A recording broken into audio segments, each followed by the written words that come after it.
Mheshimiwa Omar Kipanga, Naibu Waziri wa Elimu, Sayansi na Teknolojia. Mheshimiwa Ali Abdul Gulam, Naibu Waziri wa Elimu na Mafunzo ya Amali wa Serikali ya Zanzibar. Balozi Ombeni Sefue, Katibu Mkuu Kiongozi Mstaafu. Profesa Maulid Mwatawala, Mwenyekiti wa Baraza la Taasisi ya Elimu Tanzania. Profesa Penina Mlama, Mwenyekiti wa Kamati ya Wataalamu ya Tuzo ya Taifa ya Mwalimu Julius Kambarage Nyerere ya Uandishi Bunifu, pamoja na wajumbe wote wa kamati hii. Daktari Anet Komba, mwenyeji wetu na mkurugenzi mkuu wa Taasisi ya Elimu Tanzania. Profesa Ibrahim Nur Sharif, mhadhiri mwandamizi Chuo Kikuu cha Sultan Qaboos Muscat nchini Oman. Profesa Daniel Mushi, Naibu Katibu Mkuu Wizara ya Elimu. Daktari Charles Mahela, Naibu Katibu Mkuu Wizara ya Elimu pia. Mheshimiwa Mwalimu Musa Sima, Makamu Mwenyekiti wa Kamati ya Kudumu ya Bunge, na waheshimiwa wajumbe wa kamati wote. Naomba pia kutambua uwepo wa Profesa Mark Mondosia, Waziri Mstaafu. Daktari Athumani Mfutakamba, naye ni Naibu Waziri Mstaafu.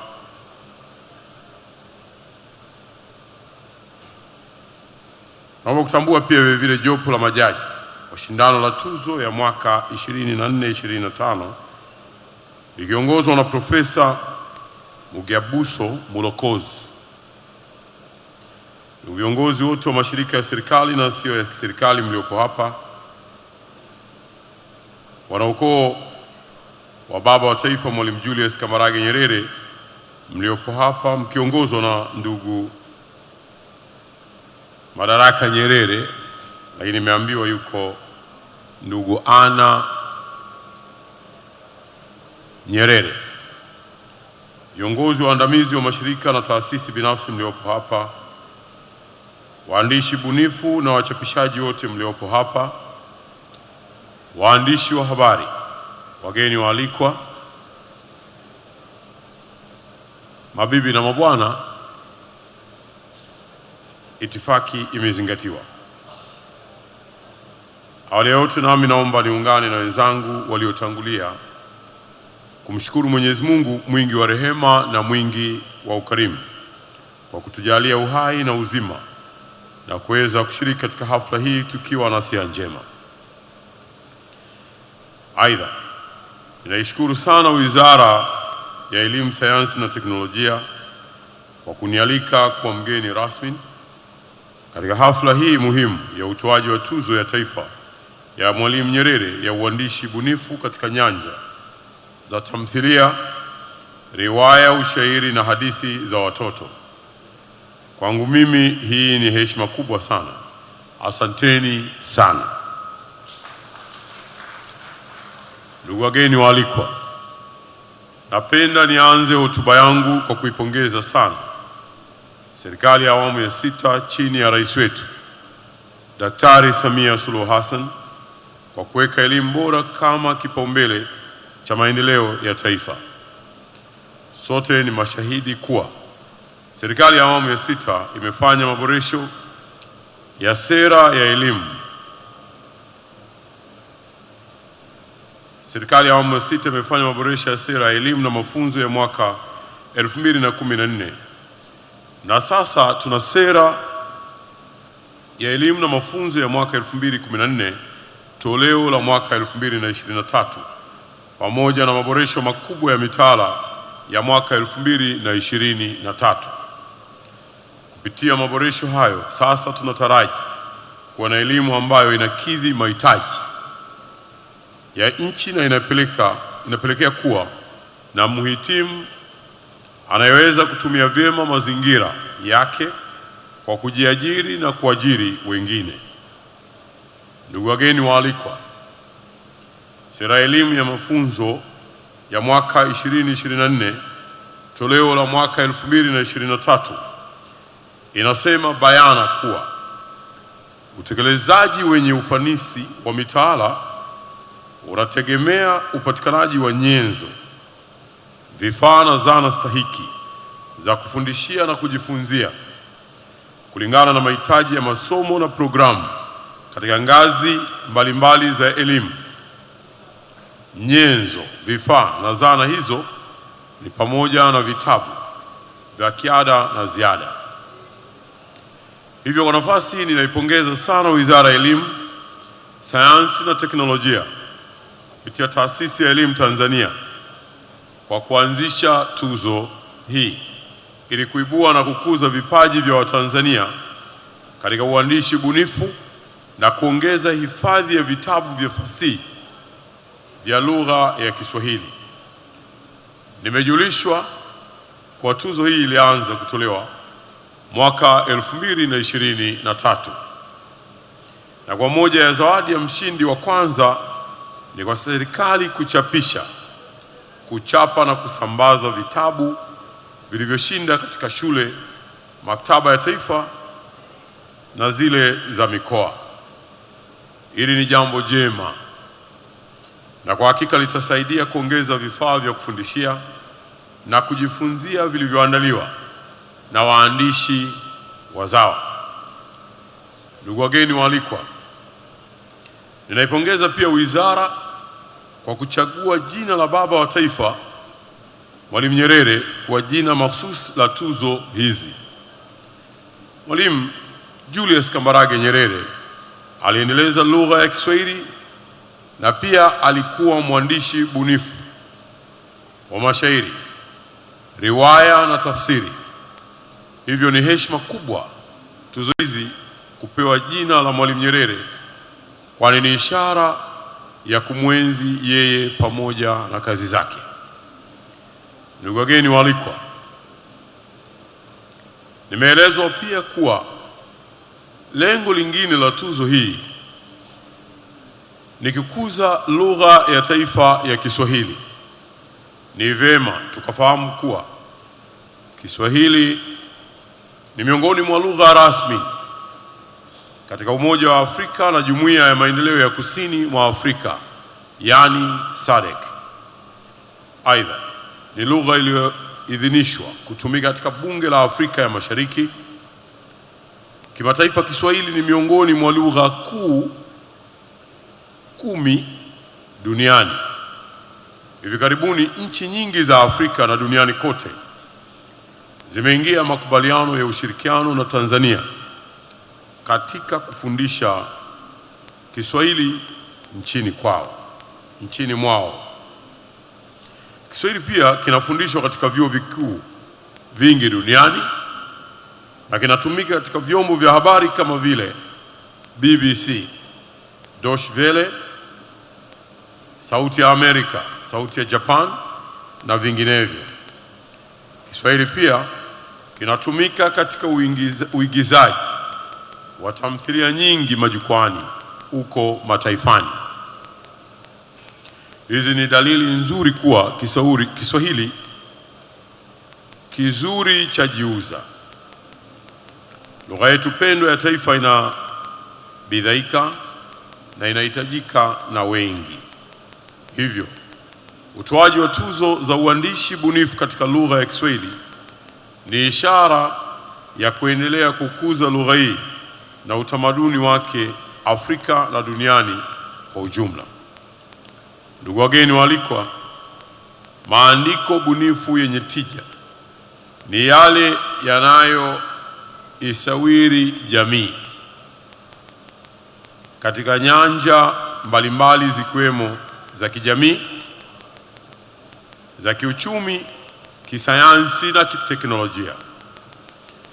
Mwandishi aitumiaye kalamu yake kikamilifu kuchora masuala mazito yanayogusa maisha ya watu, huyo ndiye mwandishi stadi na rafiki wa jamii.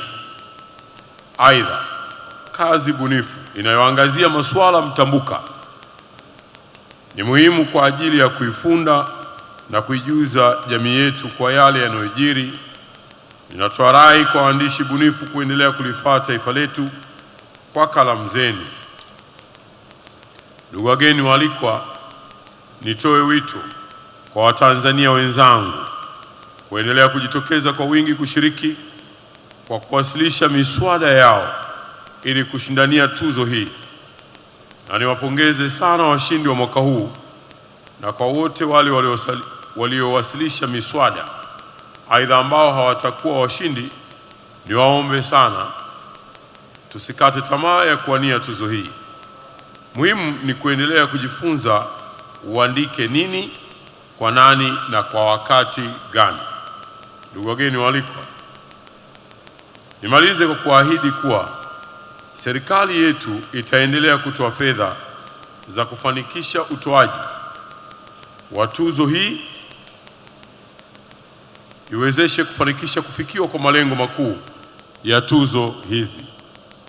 Hivyo nitoe maelekezo mahususi kwa taasisi ya elimu inayoratibu tuzo hizi kuhakikisha kuwa tuzo hizi zinaendelea kuwa endelevu na zinafikia malengo ambayo yamekusudiwa.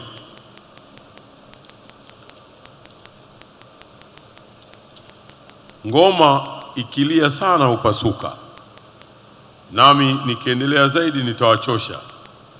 Ninashukuru tena kwa kunialika kwa mgeni rasmi kwenye hafla ya utoaji wa tuzo hii muhimu kwa maendeleo ya elimu na tamaduni za taifa letu. Ndugu wageni waalikwa, baada ya kuyasema hayo, ninawashukuru tena kwa kunialika, na sasa nipo tayari kuwatambua na kuwakabidhi tuzo washindi wa tuzo ya kitaifa ya Mwalimu Nyerere ya uandishi bunifu kwa mwaka 2025 kwa kadiri mlivyojipanga. Asanteni sana kwa kunisikiliza. Asante sana. Naomba tusimame jamani, alafu tupige makofi ya nguvu kabisa, na itakusaidia pia kujinyoosha. Sasa ndugu MC, ndio kabla hawajasimama, haya yalikuwa ya mgeni rasmi niliyemwakilisha. Na naomba mkae kwanza kabla hajaja kutuinua tena. Ninaomba radhi kwamba katika utambuzi wangu, pamoja na kwamba itifaki imezingatiwa, ila hapa wako watu ambao nitapata tabu sana nikiondoka ikiwa kama sitawataja. Mwalimu wangu Profesa Isa Shivji, yeye ni miongoni mwa watu ambao nitapata tabu ikiwa nitaondoka bila ya kumtaja. Nilipokuwa mwanafunzi Chuo Kikuu cha Dar es Salaam, nilihudhuria kwa kuchungulia pale Nkrumah Hall na maeneo mengine wakati anatoa mihadhara, pamoja na kwamba mimi ni mwanafunzi wa natural science, lakini nilikuwa napata bahati wakati mwingine wa kwenda kutazama na kusikiliza mihadhara inayoendeshwa na yeye pia vile vile.